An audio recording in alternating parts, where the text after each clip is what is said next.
Dari 90.1 Fast FM Family Radio hadir untuk Anda. Rumahku, surgaku. Rumahku, surgaku. Rumahku, surgaku.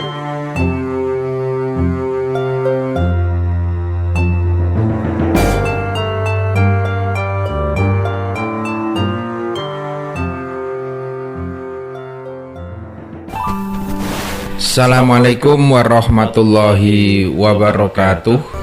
90.1 Fast FM Family Radio, warna baru untuk keluarga. Selamat malam keluarga Fast dimanapun Anda berada. Apa kabar untuk Anda malam ini? Alhamdulillah Anda semua yang saat ini masih mematuhi protokol kesehatan.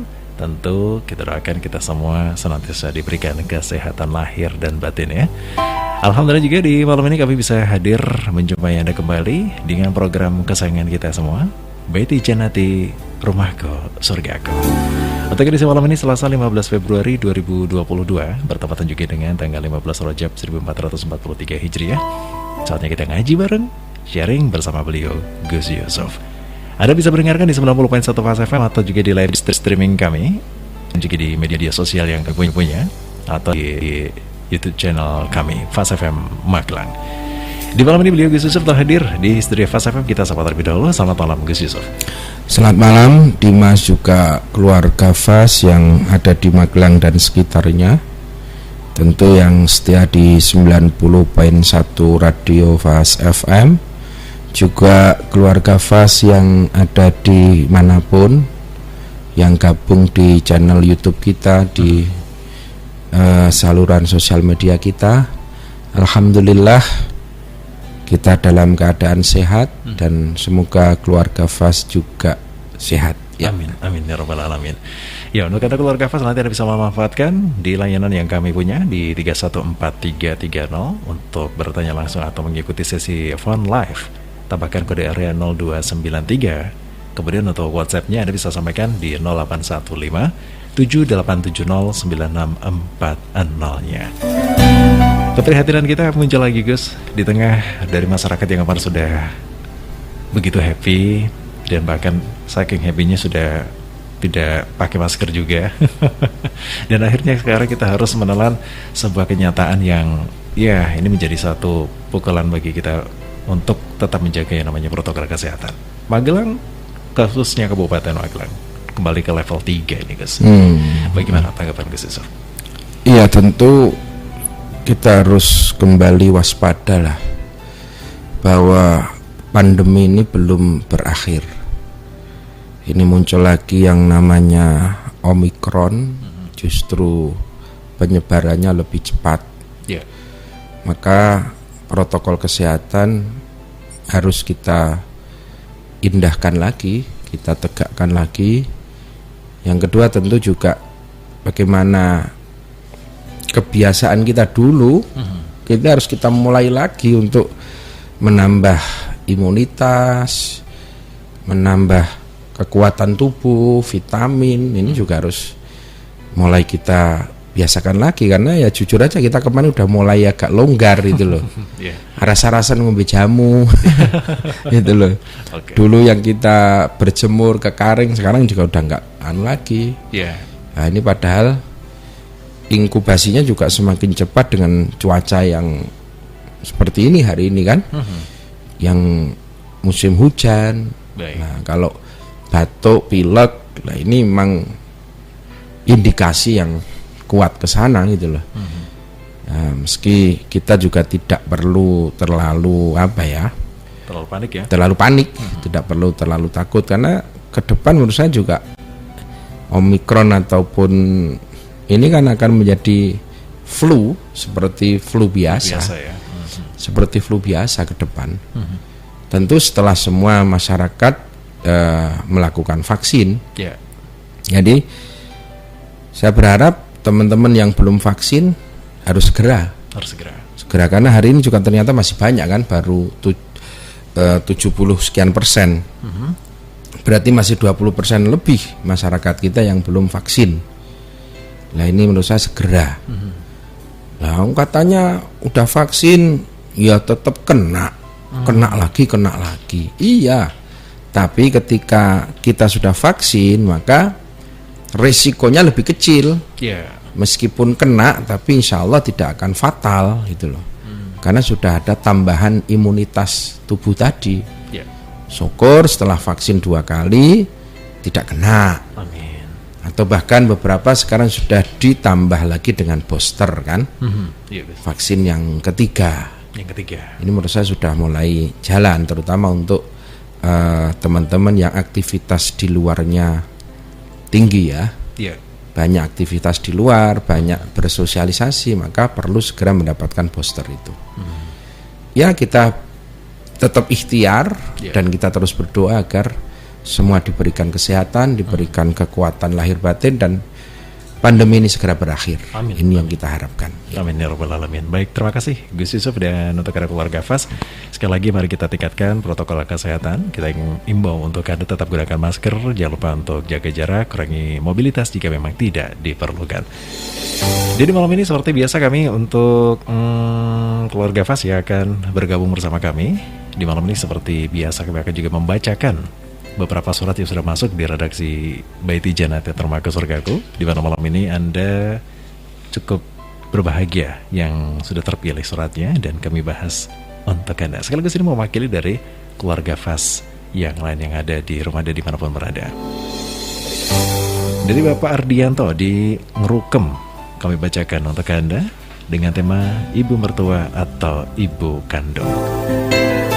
Assalamualaikum warahmatullahi wabarakatuh. Selamat malam Gus Yusuf dan Mas Dimas serta seluruh pendengar dimanapun berada. Alhamdulillah, senang rasanya di setiap hari Selasa malam Rabu saya masih bisa diberikan kesempatan untuk mendengarkan kajian bersama Gus Yusuf di Baiti Jannati. Mohon izin Gus Yusuf, saya mau meminta nasihat dari panjenengan. Saya masih tinggal dengan mertua untuk saat ini, Gus. Ketika pada hari yang bersamaan tengah panen padi, karena latar belakang sebagai petani, mana yang didahulukan Gus untuk dibantu?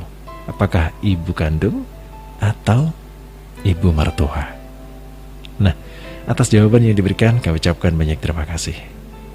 Wassalamualaikum warahmatullahi wabarakatuh. Mohon nasihatnya kepada Gus Yusuf dan doakan saya agar saya senantiasa diberikan kesehatan kekuatan dalam birrul walidin kepada mertua saya juga. Wassalamualaikum warahmatullahi wabarakatuh. Terima kasih. Terima kasih.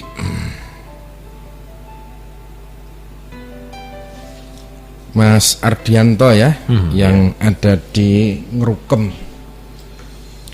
Yang pertama, dalam Islam memang kedudukan atau penghormatan kepada orang tua itu mendapatkan perhatian khusus sekaligus istimewa.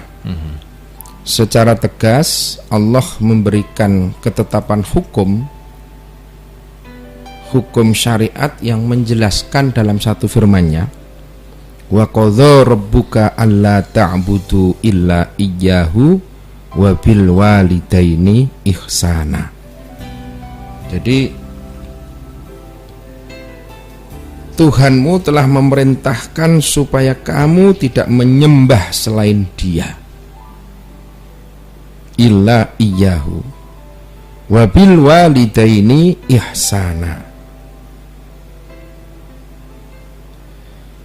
Imma yablughanna indakal kibara ahaduhuma aw kilahuma fala taqul lahuma uffin wala tanharhuma wa qul lahuma qaulan karima.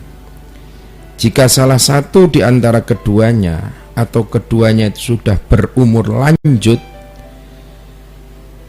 maka dalam pemeliharaanmu jangan sekali-kali kalian mengucapkan kata-kata uff. Uff itu bermakna kata-kata yang kasar kepada kedua orang tua. Wala tanharhuma, dan janganlah kamu membentak mereka. Ucapkanlah kepada mereka ucapan yang mulia.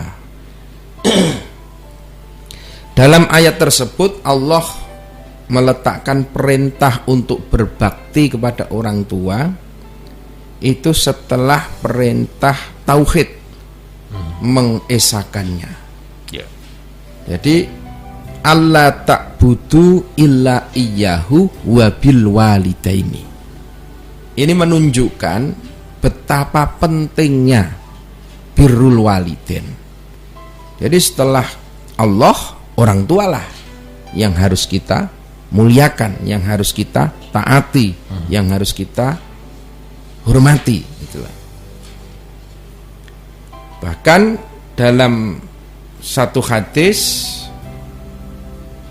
diriwayatkan oleh Abu Hurairah, Rasulullah sallallahu alaihi wasallam telah menguatkan sekaligus memberikan penjelasan atas ayat Al-Qur'an tersebut. An Abi Hurairah radhiyallahu anhu qala ja'a rajulun ila Rasulillah sallallahu alaihi wasallam faqala, telah datang seorang laki-laki kepada beliau Nabi, faqala, beliau berkata, ya Rasulullah, man ahaqqun nas bi husni sahabati, wahai Rasulullah, siapa orang yang paling berhak atas perawatanku? Siapa orang yang paling berhak saya rawat, yang harus saya dahulukan? Qala, beliau Nabi menjawab, ummuka. Qala summaman, lantas siapa? Ummuka. Qala summaman, qala ummuka. Qala summaman, qala abuka. Rasulullah menyampaikan kata-kata ummuka, ibumu, itu sampai 3 kali. Siapa ya Rasul? Ibumu. Setelah itu ibumu. Setelah itu ibumu. Baru setelah itu abuka. Jadi dalam hal penghormatan, ini posisi ibu itu 3 lapis di atas bapak. Ya. Ibu harus dimuliakan, di atasnya bapak. Ini karena Islam sangat menghargai perjuangan seorang perempuan. Bagaimana dia berjuang saat mengandung 9 bulan, bagaimana ketika melahirkan itu berjuang antara hidup dan mati, bagaimana setelah kecil lahir dia menyusui 2 tahun, ngopeni awan bengi. Lah ini penghargaannya itu 3 kali lipat. Ummuka, ummuka, ummuka, kata beliau Nabi seperti itu. Anil Miqdam bin Ma'di kirabi anin Nabi sallallahu alaihi wasallam, innallaha yusikum bi ummahatikum summa yusikum bi ummahatikum summa yusikum bi abaikum. Hadis lain disampaikan bahwa sesungguhnya Allah mewasiatkan ibu kalian kepada kalian semua, summa yusikum bi ummahatikum, mewasiatkan ibu kalian kepada kalian semua, summa yusikum bi abaikum. Nah, jadi 2 kali menyebut ibu, baru yang ketiga menyebut bapak. Dari beberapa dalil Al-Quran maupun hadis tadi dapat kita pahami bahwa kita harus memberikan perhatian yang khusus kepada orang tua, lebih khusus lagi kepada ibu.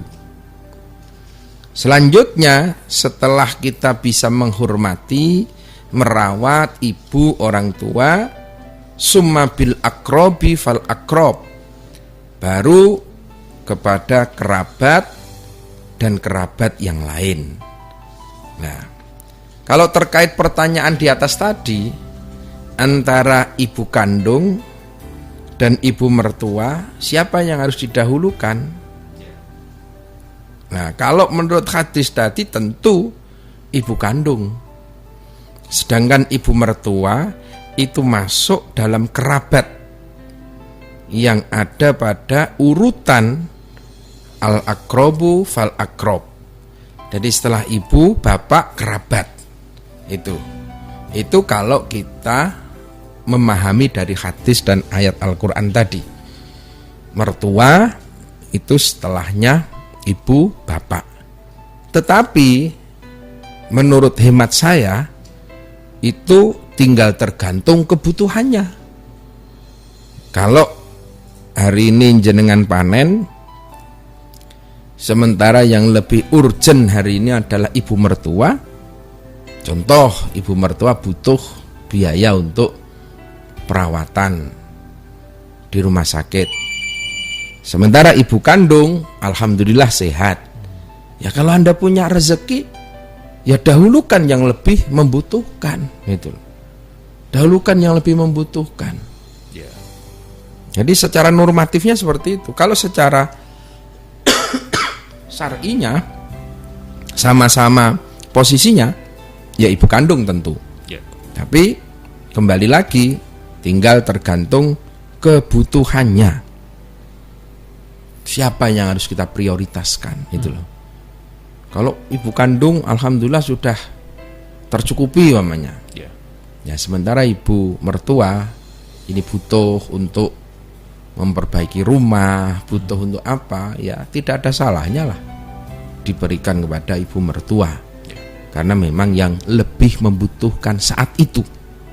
Tapi nek podo-podo kayak ra butuh ya tapi ibu kandung, atau podo-podo butuh ya ibu kandung yang didahulukan, karena tadi ummuka. Nah itu yang mungkin bisa saya sampaikan. Tapi menurut saya jangan dibiasakan untuk memilih salah satu. Ini kan selalu klasik ya. Klasik ya. Klasik. Pilih istri atau pilih mertua, kadang-kadang kan gitu. Menantu vs mertua itu lah. Iya.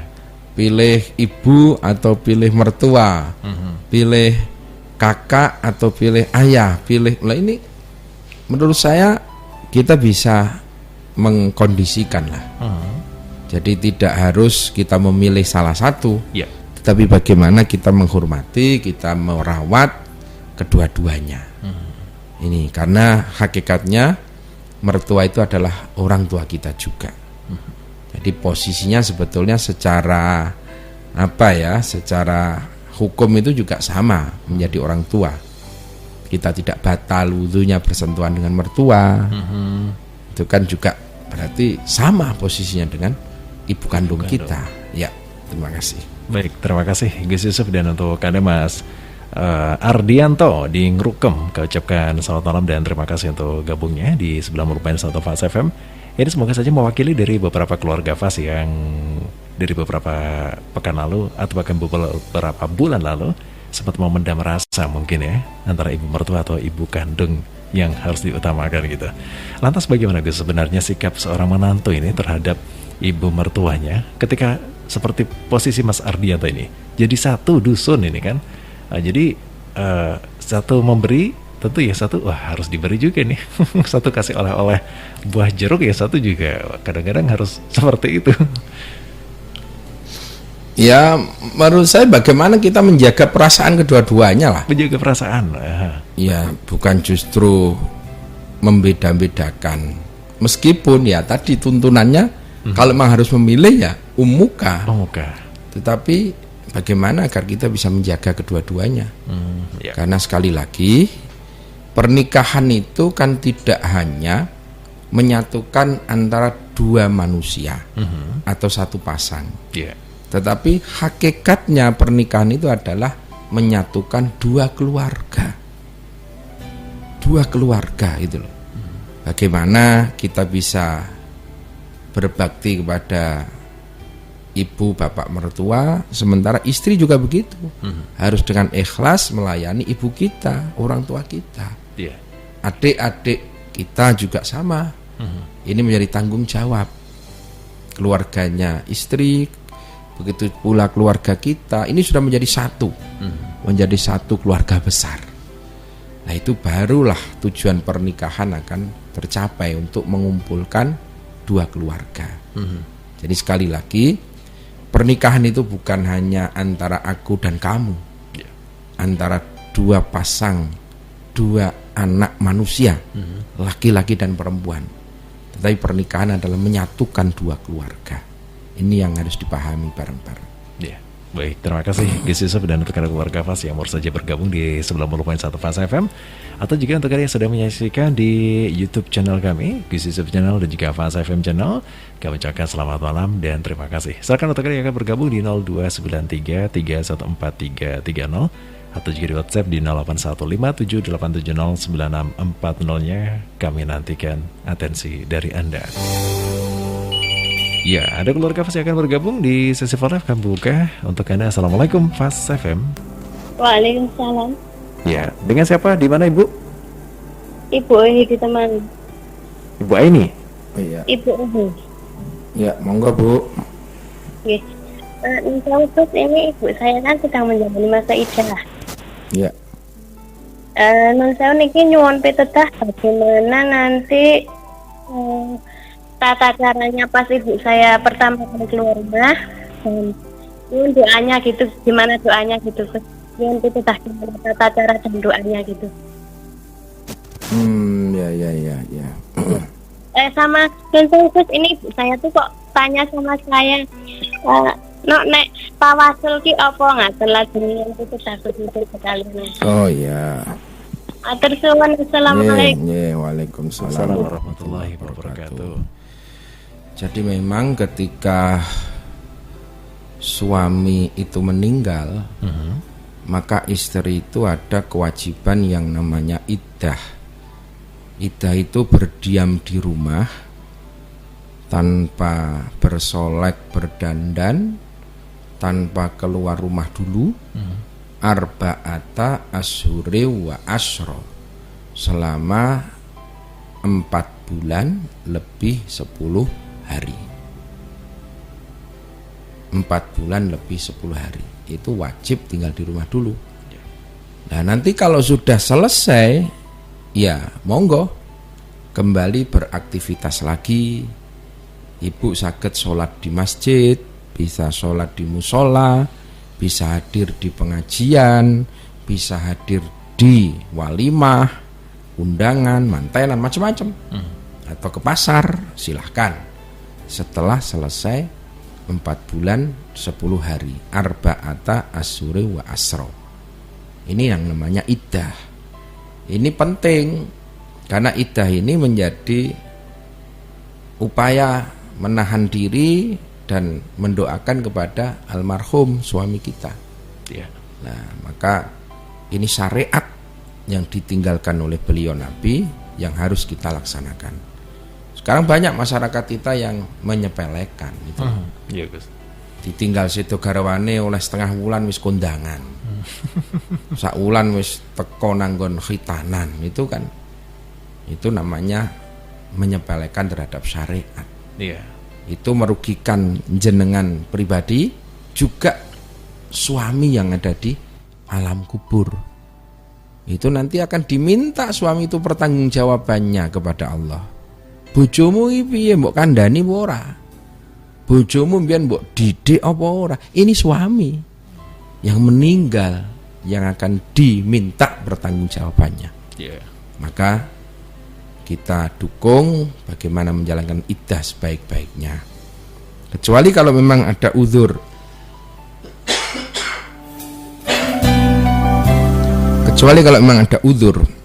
Semisal udzur syar'i ya. Beliau menjadi guru. Yang tidak mungkin itu guru kok terus cuti 4 bulan. Apalagi di sekolahan itu tidak ada penggantinya mamanya. Ya, maka kalau memang tidak ada penggantinya dan harus masuk, ya silahkan tetap masuk, tapi dengan syarat tidak bersolek, tidak berdandan. Yang kedua, hanya menjalankan kewajiban, datang, ngajar, pulang. Ora kena mampir arisan, ora kena mampir nang pasar. Gitu. Nah itu. Atau yang sederhana, ibu-ibu yang tidak ada orang lain di rumah. Kalau saya nggak keluar ke pasar, gimana anak-anak nanti? Saya harus bekerja untuk mencukupi nafkah anak-anak. Wah, kalau seperti itu ya monggo. Ad-darurah tubihul mahdzurat. Kalau memang darurat, maka semuanya bisa. Ya, tetap bekerja di pasar, tapi tadi tidak boleh berdandan, Ya. dan juga sak cukupe. Begitu. Nek wis dagang kira-kira wis oleh ya wis awan sithik bali, itu udah cukup untuk makan dengan anak-anak atau belanja saja pulang gitu loh. Itu darurat. Ya. Kalau memang di rumah ada orang lain, ada menantu, ada anak-anak, ya udah jangan tinggal di rumah aja biar yang lainnya diurus sama anak-anak dan menantu.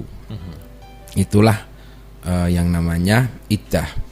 Nah, nanti kalau selesai ya tinggal kembali lagi. Doa-doanya sama lah, sholat ya seperti biasa, ke masjid juga seperti biasa. Jadi tidak ada doa-doa secara khusus untuk menyelesaikan iddah. Ya. Nah, tinggal nanti biasanya kalau di kampung itu ada syukuran. Syukuran. Rampung iddahe tasyakuran. Undang keluarga, biasanya seperti itulah. Cukup keluarga saja, kalau perlu ya tetangga dekat. Syukuran, alhamdulillah bisa menjalankan iddah. Semoga ke depan bisa lebih terjaga lagi. Tuh, yang kedua soal tawassulan. Tawassul itu maknanya gawe lantaran. Jadi kun ma'allahi wa illam takun ma'aman ma'allah.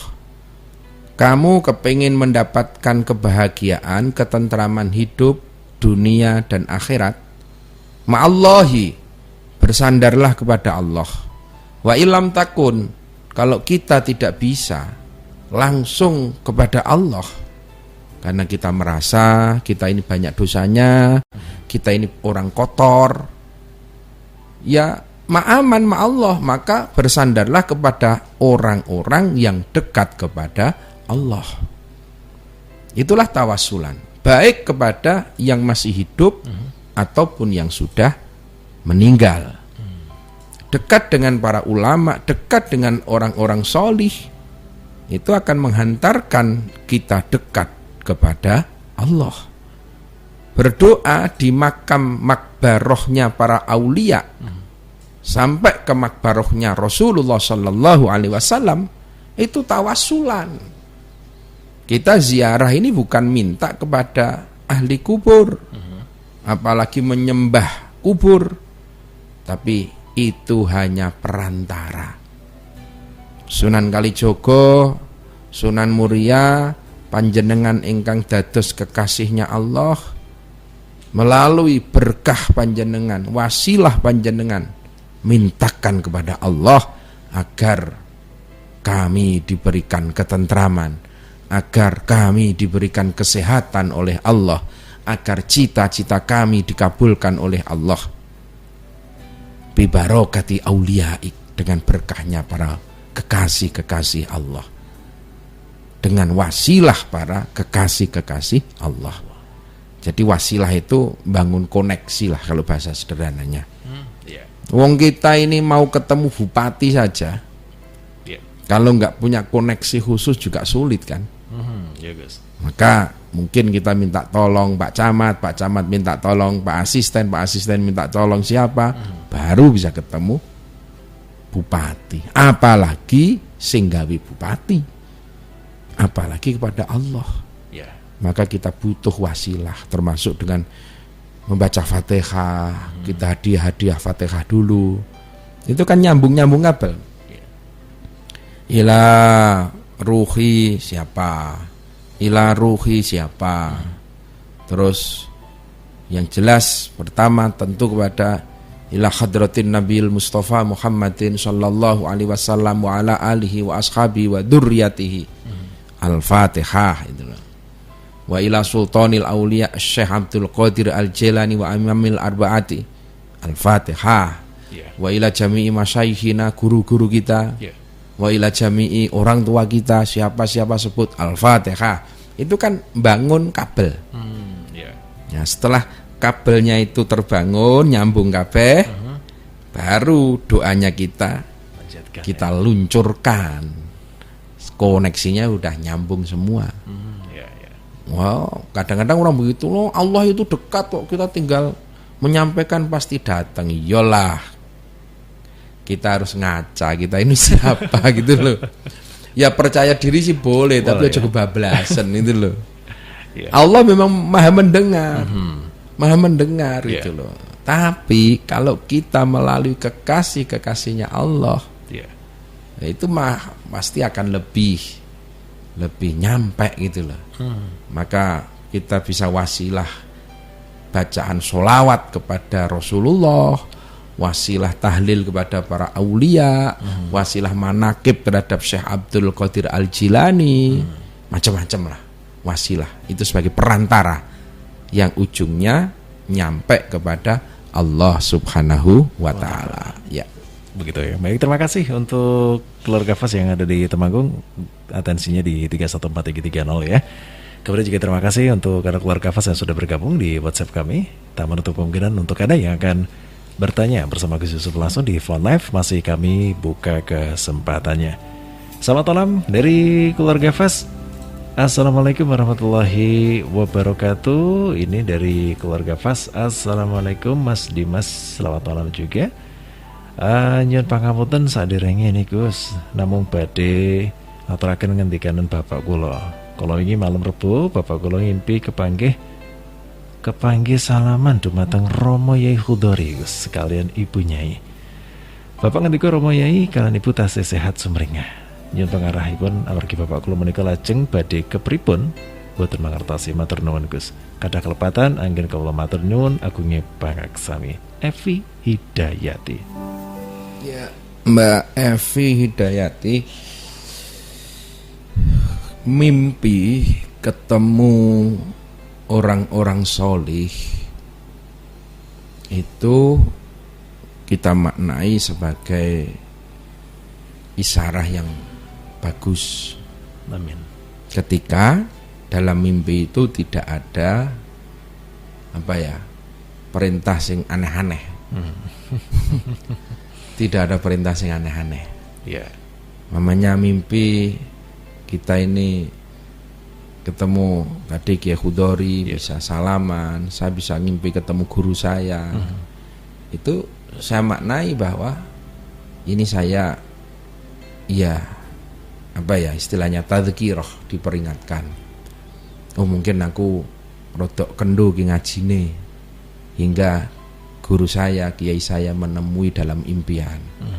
Itu saya maknai sederhana saja. Berarti aku le ngaji tambah kudu tambah tenanan. Yeah. Atau saya ketemu orang tua saya. Oh mungkin aku le ziarah irotok kendo. Yeah. Aras-arasen kirim Fatihah, aras-arasen membaca Yasin. Ini Bapak minta kiriman doa. Nah, kita maknai seperti itu. Intinya bahwa dari pertemuan itu menjadikan tambah semangat ibadahnya, tambah semangat berbuat baik. Itu saja. Yeah. Tapi kalau ngimpi kok terus didawi sing aneh-aneh, Yeah. nanti dulu. Oke. Pamane sampean ngimpi, aku ngimpi ketemu Sunan Kalijaga. Didawi kungkum nang Kali Elo jam 12 bengi. Tanpa busana. Wah. Kuwi engko nek dituruti sampean kungkum masa udan ngene kentir malah gitu kan. Iya. Karena impian itu kan juga tidak bisa sepenuhnya benar. Iya, guys. Ya. Bahkan ketemu langsung pun kadang-kadang orang kan seperti itu. Iya. Saya ini setelah riyadhah di makam gunung ini, saya ini setelah puasa 41 hari, malam wiridan tiba-tiba datang Nabi Khidir. Nah, momennya kan seperti itu. Iya, guys. Kui Nabi Khidir tenan apa ora? Kan juga belum jelas. Iya. Tinggal kita maknai perintahnya itu masuk akal enggak gitu loh. Iya, guys. Kalau perintahnya bagus, perintahnya kue ngaji tenanan, kue tambah bekti wong tua, ya udah kita ikuti. Iya. Tapi kalau aneh-aneh seperti tadi itu ya perintahnya kue sesuk kudu golek wong meteng 17. Mbok santuni, kowe kudu golek iki.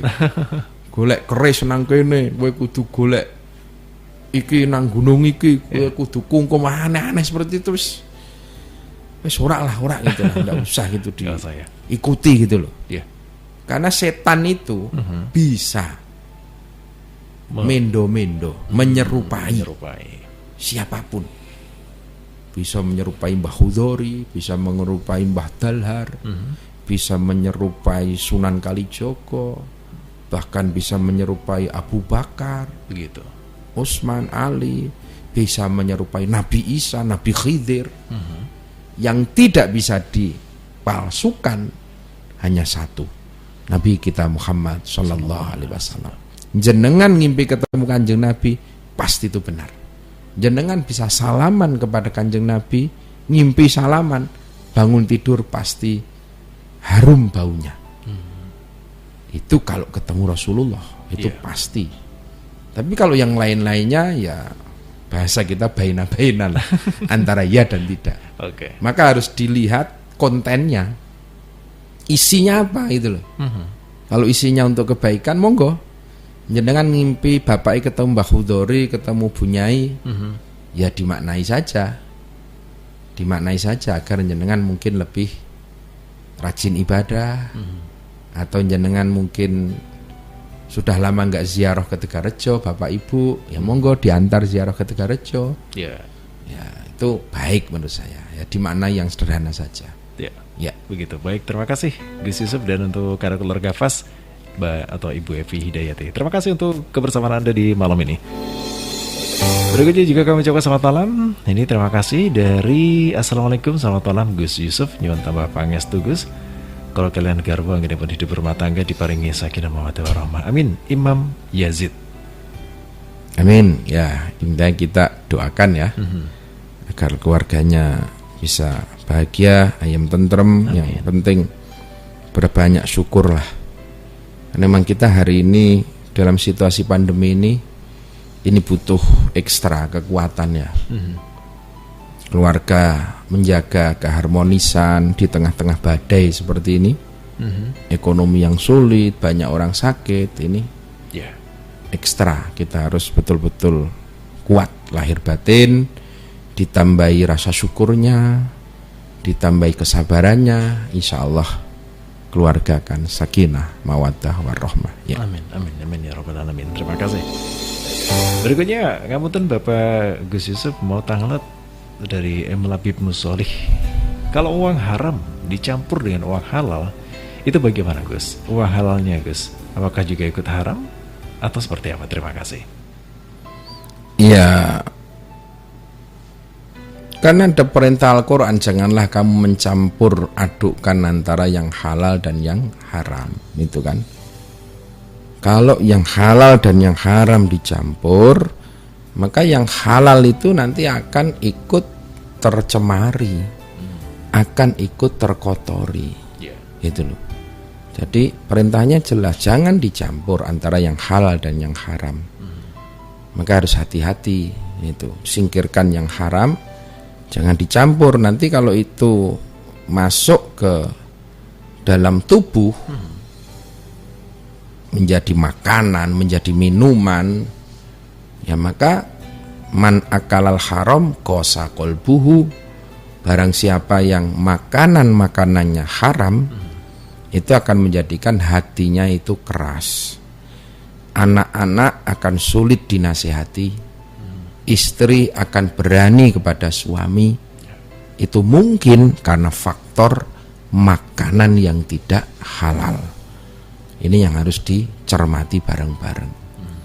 Nah, soal halal dan haram itu kan ada dua hal. Satu memang haram lidzatihi, haram karena zatiahnya. Seperti daging anjing, daging babi itu haram lidzatihi. Tapi juga ada haram lisababihi, haram karena sebab musababnya. Tadi tempe itu halal, tempe itu halal, tapi bisa menjadi haram ketika uang yang untuk membeli tempe itu bukan uang yang halal. Nah itulah, maka harus hati-hati, jangan dicampur itu loh. Begitu, jangan dicampur ya keluarga Fas. Terima kasih untuk atensi yang sudah Anda sampaikan. Udah juga selamat malam. Kami masih membuka di sesi phone live 0293314330 malam ini. Barangkali masih ada kesempatan bagi anak keluarga Fas yang akan bertanya langsung bersama Gus Yusuf. Jadi malam ini ada pertanyaan juga dari netizen ini yang sudah bergabung di YouTube channel kami. Kami ucapkan selamat malam dan terima kasih untuk kebersamaan Anda. Ini pertanyaannya sebentar ini. Nah, Gus mau tanya, menurut Gus Yusuf bagaimana nih hukumnya wayang? Ada yang mengharamkan ini, Gus, sebagai salah satu grup wayang. Jadi pas-pas ini saya dan juga grup kami, Pak Suroto yang ada di Pakis, Magelang. Wayang hukumnya ada yang mengharamkan. Ya kalau dimakan menurut saya mengharam itu. Uangnya cecek, Gus. Iya. Jadi kita itu melihat wayang itu kan sesuatu yang mubah awalnya gitu loh. Begitu ya. Mubah itu ya monggo dipakai, tidak juga nggak apa-apa itu kan. Nah, wayang itu hukum akan berubah ketika nanti kontennya, isinya gitu kan. Ketika wayang itu isinya itu dimanfaatkan untuk dakwah, untuk memberi pitutur bagus, maka wayang juga akan bisa membawa kebaikan, gitu kan. Sejarah wayang itu memang dulu sejarahnya zaman sebelum zaman Wali Songo kan. Wayang itu berasal dari India. Tentu muatannya adalah muatan Hindu dan Buddha mungkin. Nah, tapi dan digunakan oleh mereka untuk dakwah agama Hindu Buddha. Nah, karena sudah dekat dengan masyarakat, maka ketika Wali Songo masuk, khususnya Sunan Kalijaga, maka dimanfaatkanlah wayang itu untuk dakwah Islam. Nah, ketika digunakan untuk dakwah yang ini, hukum berbeda. Ketika digunakan untuk dakwah ini, hukumnya juga berbeda lagi. Nah, sekarang tinggal di situ.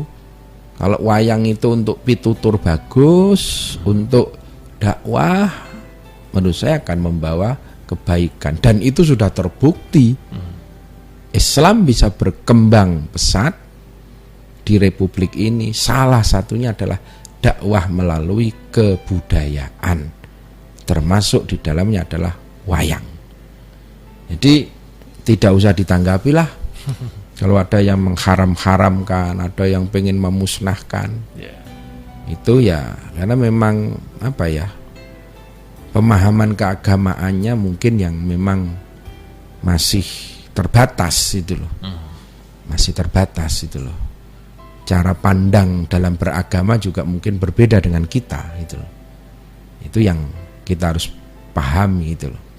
Karena memang ya beragama itu, Islam itu kalau menurut kita Ahlus Sunnah wal Jamaah, Islam itu datang bukan untuk menghilangkan tradisi masyarakat, bukan untuk menghapuskan kebudayaan lokal, tetapi justru untuk menyempurnakan.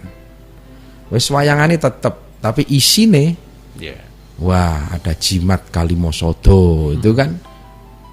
Sunan Kalijaga ini lek-lekan sewengi-wengi wayangan, endingnya itu hanya ingin mengenalkan jimat yang paling ampuh, ya kuwi jimat Kalimosodo. Nah, Kalimosodo itu kan kalimah syahadah, la ilaha illallah Muhammadur Rasulullah. Itu akhirnya masyarakat bisa tertarik itu loh. Itu yang digunakan dakwah oleh Wali Songo. Ya. Jadi menurut saya ya tinggal tergantung isi kontennya, tujuannya untuk apa. Ya.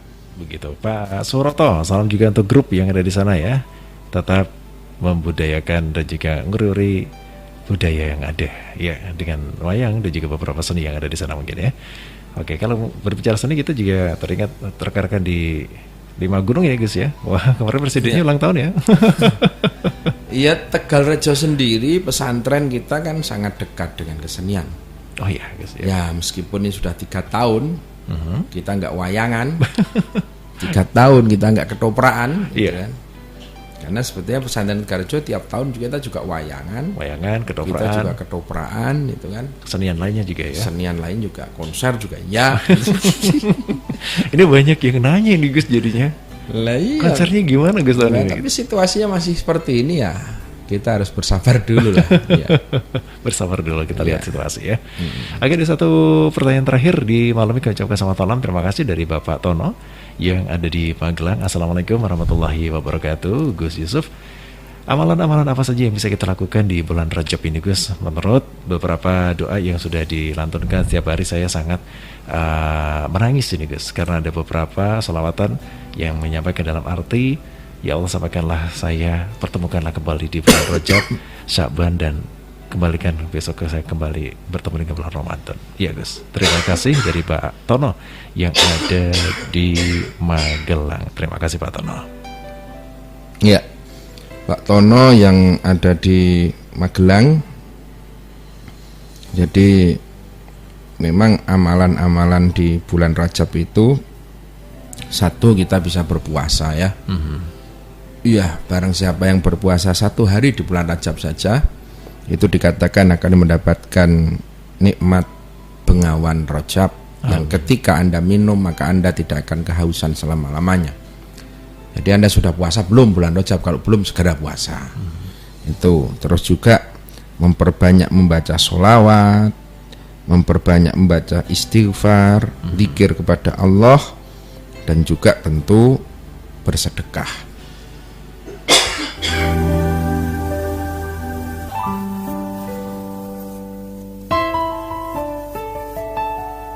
Bulan Rajab ini ibaratnya adalah bulannya kita menanam. Maka dengan memperbanyak amal ibadah itu kita menanam. Dan nanti masuk bulan Sya'ban, kita adalah saatnya kita menyirami. Dan semoga kita akan panen. Amal ibadah kita akan merasakan nikmatnya beribadah nanti di bulan Ramadan gitu loh. Jadi balighna, semoga Allah mempertemukan kita dengan Ramadan. Setelah kita bisa menanam, bisa merawat di bulan Sya'ban, puncaknya nanti kita bisa bertemu dengan bulan yang mulia adalah Ramadan. Ya. Amin, amin ya rabbal alamin. Baik, terima kasih Gus Yusuf dan juga Pak Tono yang malam ini sudah bergabung bersama kami. Kami ucapkan selamat malam dan mohon maaf sekali untuk beberapa pertanyaan di malam ini yang baru saja bergabung di 90.1 Fase FM, untuk Anda juga yang mendengarkan di live streaming dan juga di YouTube channel kami. Terima kasih. Jadi malam ini saatnya kita dengarkan dulu closing statement dari Gus Yusuf. Keluarga Fresh yang dimuliakan oleh Allah, setelah tadi kita diskusi soal penghormatan kepada orang tua, maka memang menurut Rasulullah Sallallahu Alaihi Wasallam, orang tua itu memang tidak hanya yang melahirkan kita. Yang pertama, siapakah orang tua itu? Ya, man walladaka, yang melahirkan kita, ibu juga bapak. Maka muliakanlah ibu dan bapak kita. Sampai beliau menyampaikan ridullah biridul walidain. Ridhonya Allah itu tergantung ridho orang tua kita. Sekhusyuk apapun kita beribadah, sekuat apapun kita beramal, tapi kalau tidak mendapatkan ridho dari orang tua, maka amal ibadah kita akan menjadi sia-sia. Yang kedua, man zawwajaka, yang termasuk harus kita hormati adalah orang yang menikahkan kita. Siapa? Musyawarah, mertua. Kan angkah tuka wa zawaj tuka itu kan tugasnya mertua. Man zawwajaka, maka muliakanlah mertua kita. Sekali lagi, pernikahan bukanlah hanya mempertemukan antara dua anak manusia, laki-laki dan perempuan, tapi hakikat pernikahan adalah mempertemukan dua keluarga. Kita harus bisa menerima keluarga istri kita, begitupun juga istri harus bisa menghormati keluarga kita. Jadi sebuah ikatan keluarga besar. Maka kata Rasulullah, man zawwajaka, muliakanlah mertua kamu. Yang ketiga adalah man allamaka. Termasuk orang tua kita adalah orang-orang yang telah memberikan ilmu kepada kita. Guru-guru kita. Man allamaka, orang-orang yang menunjukkan ala sabilil huda, jalan yang mendapatkan hidayah dari Allah. Itu orang tua kita. Bahkan Rasulullah mengatakan wa huwa afdol, bahwa di antara tiga itu justru yang lebih utama adalah guru. Guru itu orang tua yang lebih utama. Karena apa? Karena kalau orang tua dan mertua itu ngopeni kita, dunia kita, ngopeni dari mulai di kandungan, dulang, gede ke tekan gede. Tapi kalau guru lebih dari itu.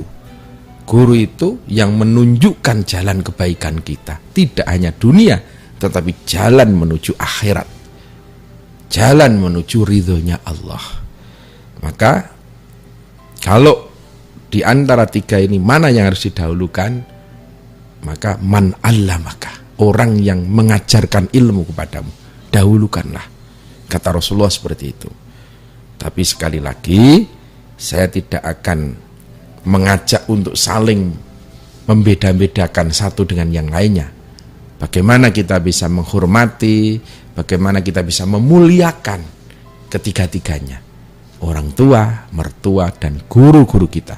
Semuanya kita minta ridhonya, kita minta doanya untuk kebahagiaan keluarga kita. Ya, terima kasih.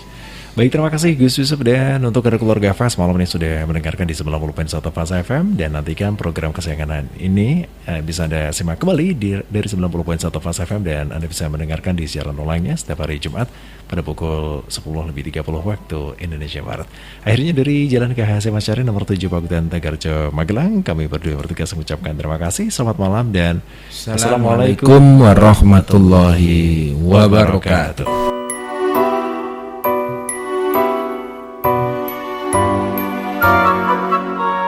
Telah Anda ikuti Rumahku Surgaku. Semoga ilmu yang didapat bermanfaat untuk kita dan keluarga kita. Amin.